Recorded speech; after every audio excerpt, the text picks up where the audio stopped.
હવે pre monsoon activity તીવ્ર જોર પકડી જશે. ધીરે ધીરે રાજ્યના ઘણા ભાગોમાં આંધી મંત્રો સાથે પ્રી મોન્સૂન એક્ટિવિટીનો વરસાદ થવાની શક્યતા રહે છે.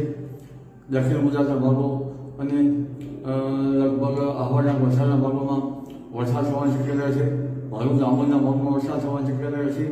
તારીખ 4 જૂન સુધીમાં વડોદરા તેમજ નડિયાદ, આણંદ અને ધંધુકા, ભાવનગર, દક્ષિણ સૌરાષ્ટ્રના કેટલાક ભાગો તેમજ જંબુસર અને ઉપરાંત પૂર્વ ગુજરાતના ભાગો, પંચમહાલના ભાગો, સાબરકાંઠાના કેટલાક ભાગો, અમદાવાદ, ગાંધીનગરના કેટલાક ભાગો, દ્વારકાના ભાગો અને કોઈ કચ્છના ભાગોમાં વાદળવાળું શક્યતા છે.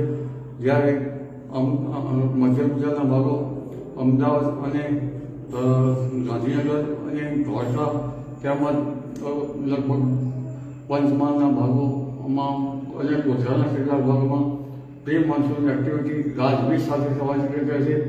ભારે આંધી મંત્રો થશે. 4 જૂન સુધીમાં વરસાદ થતાં રોહિણી નક્ષત્રનો વરસાદ પાછલા ચરણમાં થવાથી આગામી ચોમાસાની ગતિવિધિ નિયમિત આવવાની શક્યતા રહે છે.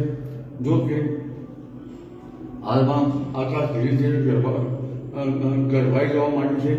સમુદ્ર હવે ધીરે ધીરે આકાશમાં ફરશે અને ઉપર હિમચાદર બનશે. લગભગ આજથી મહિને અને સવા મહિને ઘણો સારો વરસાદ થવાની શક્યતા રહે છે. જે